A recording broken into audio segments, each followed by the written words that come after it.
Pancakes, waffles, the age-old question. On my right, Michael Margate, pancakes. On my left, Ryan Kloss, waffles. Let's get cooking. Starting with opening remarks, starting with pancakes. All right, so first I would like to thank my opponent, Ryan Kloss, for coming out here today. But I would also like to thank an anonymous first century Roman who gave us the first documented recipe for a pancake. When people ask themselves, what is objectively the best breakfast food? It always seems to boil down to this controversial debate whether the waffle or the pancake is better. Well, let there be no debate, because I'm here to tell you that pancakes are vastly superior to waffles. Now, do not get me wrong, I believe that both of these foods are excellent food items, but when it really comes down to the wire, I think I would have to agree with those who prefer pancakes over waffles. Seeing as the preference is roughly 50-50 in America, I would say that this is a pretty split issue that we were discussing, and it's in desperate need of resolving. Without a shadow of a doubt, I believe that pancakes dominate over waffles based on certain criteria that some may look for in a perfect breakfast table setting. 1, stackability, 2, spreadability, 3, shapeability, 4, servability, and in all these categories, pancakes excel in, whereas waffles, not so much. Thank you, pancakes. Waffles, you can share your opening remarks. All right. Thank you, Michael. You're wrong. So, waffles are superior in every way. The pockets of the waffles, butter, syrup, blueberry sauce, raspberry, you name it. You can have anything. Pancakes, they're soggy. Basically, unlike pancakes, you can add anything to waffles. Think about chicken and waffles. I mean, literally, the possibilities are endless. I'm ready to get this started. We're just gonna start with the first opening simple question, okay? It's you wake up in the morning. It's early morning. You want breakfast. You reach for it. Do you reach for pancakes? Do you reach for waffles, and why? What is your reasoning? We'll start with waffles this time. All right. I'm grabbing waffles because all you got to do is get that waffle iron out and it's ready to go. You make some waffle batter, which is also the same as making pancake batter. Pancake and waffle batter are basically the same thing. They're very similar. They're nearly the same. Okay, well, you can still mix them the same. So you do that. Instead of having to get a pan, which then you are going to have to clean off after you use it, you take the waffle iron, you put some spray on adhesive, or you can put butter or whatever. It doesn't stick to the machine. You put it in, then you press it down and you let it go. It's that simple. Therefore, pancakes, you have to watch. Usually the first one's burnt.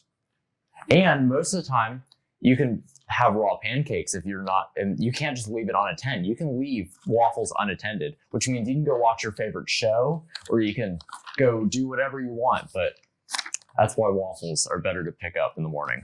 All right, well, I beg to differ. I would personally reach for the pancakes because you mentioned that like all you have to do is spray pan. You can do it for a pan too. They're both really easy to clean. But in addition, if you were to add toppings to a waffle and a waffle iron, all of that gets stuck inside the waffle iron. And that is a nightmare to clean, by the way. You don't put the toppings in the waffle iron. You put them afterwards. But people put like chocolate chips, blueberry. You can't do that in a waffle, you see.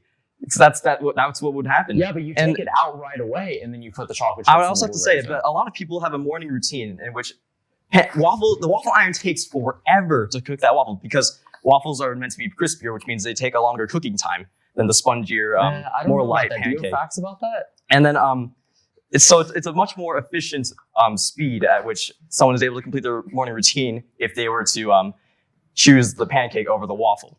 Yeah, but you either have to get a griddle or a pan. It just which everyone has in their household. And you have to think about this. The waffle iron is a $50 appliance that you're going to have to go ahead and buy. So is a griddle. Everyone has that in their household. Everyone has a pan. That is why it's called a pancake. Guys, calm down.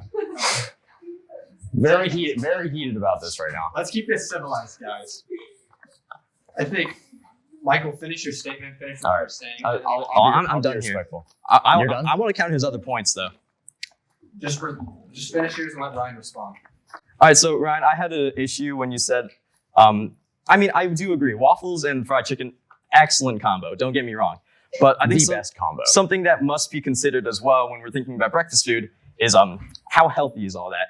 Because I mean, everyone knows in their right mind that fried chicken is obviously not that great for you. I work at Otter's Chicken, Ryan. I know this better than anyone. Bro, if you're eating waffles or pancakes, you're trying to eat unhealthy. Okay, it's not like you're. Also, there's protein waffles and there's protein pancakes. Yeah, but do those taste any better? Those probably don't taste as good. No, but So either way, if you even take away, you mentioned that waffles and pancakes are pretty much the same. No, they're not. Even if you were to take away the fried chicken, waffles are still on average less healthy than pancakes because they have a greater percentage of sugar in them, and they also do have an excess of butter and eggs, thus fat, which actually, do lead. You're wrong. You're right, Ryan, let him finish and then you can respond. And they do, which does lead to that crispier texture that we're looking for in a waffle. But I'm here to say, why would you want a crispier texture?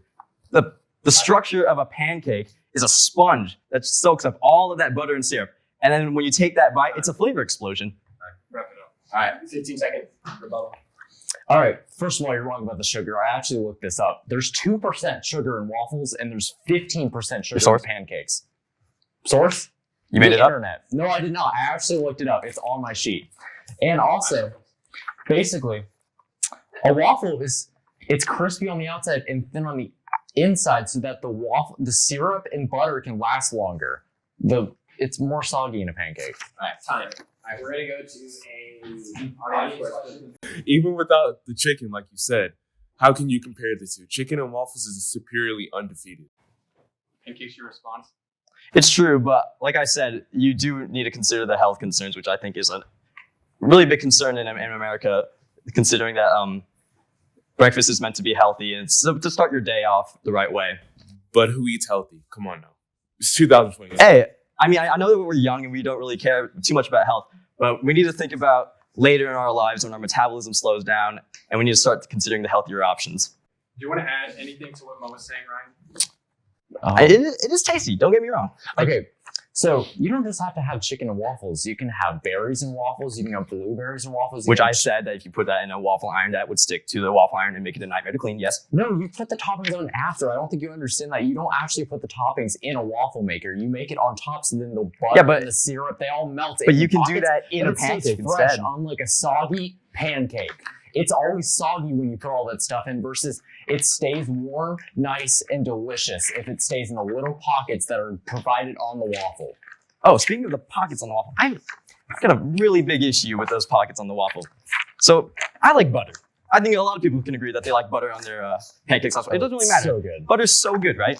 So this connects with my second criteria of the perfect breakfast setting, spreadability. So imagine this scenario. You get a dollop of butter, right? Which one are you going to spread that one on? You have a flat surface to spread that bad boy on for a pancake. But when you're trying to spread that on a waffle, oh no. Looks like all that butter has gone into like the first 3 buckets that you try to spread into. You still got like 13 more buckets to fill. And then you're like trying to scoop out all that butter. It's just a nightmare. Like, come on. When you eat butter with a waffle, you basically cut it up so that you have one for each section of the waffle. Like in a Belgian waffle, you put one each one, and then when it's hot and warm, it then melts across the thing, which means you get more. And it goes in each of the little pockets, so that means you get more butter in the waffle, which means it's more unhealthy, which means you'll enjoy it more. And basically, also the syrup, then you pour the syrup on top of it and gets all in the cups, and then you get syrupy butter. You can do that on a pancake, but again, it gets really, really soggy. Okay, think about it like this. Spaghetti and sauce, right? The noodles will soak up that sauce like how a waffle would soak up all that syrup. And then, like I said again, when you take that bite, of spaghetti, flavor explosion, like how you would bite into like a waffle that's drowned in syrup. That's really tasty. Right. You can't get that with a waffle. I'm going to cut you guys off here because we do have more audience questions. Okay, I have a 2-part question. So first off, for pancakes, you said that it soaks up all the syrup like a sponge, but who wants to eat a sponge? Some people are into that. Like me along with like the other people who prefer that texture. It all comes down to personal preference, but I believe that texture is vastly superior. Like the analogy I just mentioned, you don't want to have the spaghetti. Having waffles with the syrup on top of it is like eating spaghetti and sauce separately. You want to have those 2 things together in one homogeneous thing. Okay, and then for waffles, my question is, so same kind of thing about the syrup. So you have like all the little rivets. So how do you think that aids in like eating waffles with syrup?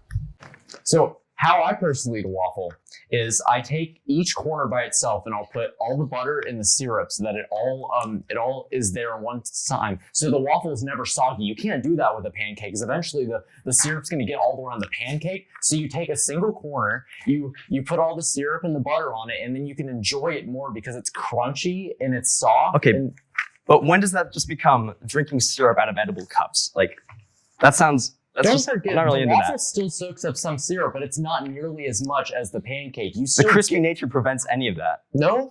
You Yes. still soak up syrup in waffles. That's a known No, fact. crispiness blocks all that from absorbing into the waffle deeper. That's why you guys have those divots, because that's Why what... would you even want? Half the syrup is going to leave the pancake when it's soggy. You're going to lose some of it. What do you mean? Like, so for a waffle, you're going to have It holds all of that syrup inside of it. How would you say toppings differ from waffles to pancakes? Okay, well, obviously the toppings that you would put on both foods are very similar. It all goes down to my second criteria of breakfast food, spreadability. It's that simple. It's a lot easier to spread those toppings onto a pancake. And like I said, you can put those toppings inside the pancake while it's cooking. You can put the chocolate chips and the blueberries in the batter and then cook it.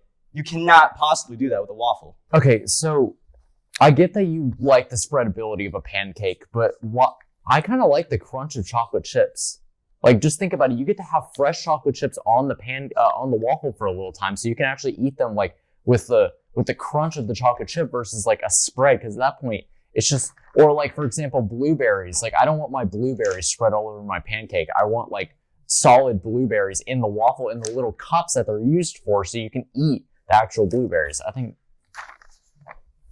So I still haven't mentioned two of my criteria. I've already mentioned spreadability and servability. Servability being that it is a lot more efficient to serve as many waffles. Like, it's a lot faster to cook waffles than it is to cook or a lot faster to cook pancakes than it is to cook He's even waffles. defending my side, you know. So yeah, it's a lot easier to cook more pancakes in less time than it is to cook waffles. So my other two criteria is stackability. Did you know that pancakes are more dense, hence more aerodynamic than waffles? Therefore, you're able to stack pancakes way higher than waffles. No one in their right mind would stack waffles any more than too high. That's insane. Because like one gust of wind and that airy waffle tower is just going to blow down. But when you have a mountain of pancakes, that thing is sturdy. That thing's going to hold up. It's much more impressive, let me say. And then shapeability. The shape of your pancake, you are the artist. You get to judge the shape and the size of your pancake. On a waffle, you're limited to what waffle iron you have. And this is a good time to bring up pancake art. You want to make Mickey Mouse with pancakes? Sure, go ahead. You want to make an airplane? Too easy. You want to make a dinosaur? It literally does not matter what you want to make. Your creative scope is not limited. But if you Google pancake art, you'll see like characters from movies. You'll see all sorts of like great things like that. If you Google waffle art, I guarantee you Tetris pops up as a result. You are limited. Your creative scope is literally limited to that. All right. Can I go? Do you want to respond to that, or you just want to go on your last point? I'll respond real quick. All right. So first of all, studies shown that many people will say that they'll enjoy the pancakes in that stack that you're talking about a lot, but at the end of it, they feel really done and full, and basically that it feels super cakey to them because they feel like pancakes are very dense versus waffles, so it feels like it's lighter. Which is good because People want to eat a you're paying light more food. for more filling material. Let him finish his point before you respond. You're more likely to. Also, I forgot to mention, Waffle House has small, thin, soft waffles, and those still are very effective. And also, pancake art, you have to be an artist, okay? You don't have. I mean, I know it's pretty easy, but like if you want to make something intricate, I've seen those before. They're pretty cool. But you have to be a decent artist to do some stuff with pancake art. You can still have fun doing it. I have a Mickey waffle iron, and it's pretty sick. I mean, Yeah, but that's another appliance that you're going to have to go out and buy. I got it for free, so. Oh, wow. All right. Most people are not going to get that for free. They're going to have to pay full price for that bad boy. I mean, you can get deals. Yeah, but like I said with the pancake, all you Oh, need is yeah, a but pan. that's not the Everyone has that. argument. Also, I'm pretty sure that I'm pretty sure griddles are more expensive than waffle irons. Am I No wrong? way. Waffle irons are easily a $50 appliance, and everyone just has those things in their household already. Let's not get too caught up with these appliances. All right. So I'm just going to say a few more things before we end this whole thing. So, shows. Superior shows that have shown waffles. We got Shrek. Come on now. That's an awesome movie. It has waffles in it. And we also got The Simpsons, Parks and Rec, Stranger Things. Come on. Also, I got this quote. Somebody said, each bite is equal and perfect in every imaginable way in a waffle. Versus a pancake, you're going to get some soggy parts, you're going to get some non-soggy parts. It's just not good. Also, I compared prices from Waffle House to Pancake House, two very reputable places that sell pretty cheap waffles and pancakes. So, Waffle House, their price for no toppings on a waffle is $3.05. A pancake at Pancake House, a single one, or I believe 3 pancakes, which is about the equivalent of a single waffle, is $5.75. And basically, waffles just look beautiful in every way on the plate versus a pancake is usually just going to be messy. It's that messy food, which is okay if you want that, but if you want that aesthetic, it just looks amazing. And finally, I'm just going to end with just waffles are just better. I have no other reasoning between this. I just got to go waffles. Thank you. So this ongoing debate about these popular breakfast items being the waffle and the pancake have been widely discussed and argued, yet no one has seemed to come to a reasonable conclusion until today, where we have debated whether which one is better. Now it's up to you to which one's better. But make sure that the right answer is pancakes. Next time you wake up on a Saturday, make sure you have pancakes with a big old glass of orange juice. Waffles and pancakes. I respect Michael very much. Pancakes and waffles will go back and forth for the centuries. I just hope you understand that waffles are superior in terms of flavor, in terms of size, in terms of comparison, in terms of easy readiness. It's just the better food. With apple juice.